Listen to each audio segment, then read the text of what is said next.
સુરેન્દ્રનગર જિલ્લાના ચોટીલા તાલુકાના અકાળા ગામે જૂની અદાવતને કારણે એક યુવકની નિર્મમ હત્યાની ઘટના સામે આવી છે। મળતી માહિતી મુજબ મૃતક અરવિંદ પરાલિયા પોતાની વાડીએથી ટ્રેક્ટર ચલાવી ઘરે પરત ફરી રહ્યા હતા ત્યારે બે શખ્સોએ તેમના પર જીવલેણ હુમલો કર્યો। આરોપીએ છરી તેમજ લાકડાના ધોખા જેવા હથિયાર વડે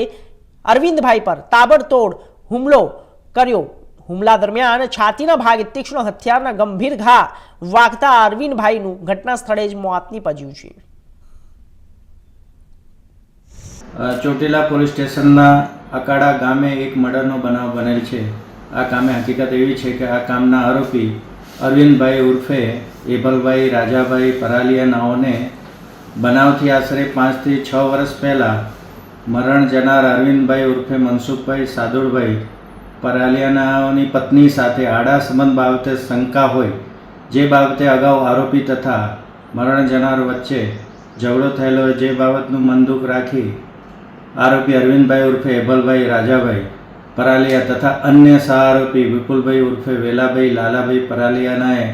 ગુનાહિત કાવતરું ઘડી મરણ જનાર અરવિંદભાઈ ઉર્ફે મનસુખભાઈ તથા સાહેબ દેવકરણભાઈ બંને વાડીએ ટ્રેક્ટર ચલાવતા હતા ત્યારે તેની રેકી કરી મરણ જનાર અને સાહેબ દેવકરણભાઈ બંને મોટરસાઇકલ લઈને નીકળેલા તે વખતે બંને આરોપીઓએ હુમલો કરી આરોપી એભલ ઉર્ફે અરવિંદે છરી વડે મરણ જનારને છાતીના ભાગે ઘા મારી મોત નિપજાવેલ છે તેમજ સાહેબ દેવકરણભાઈને લાકડી વડે માર મારી મૂળ ઈજા કરેલ છે।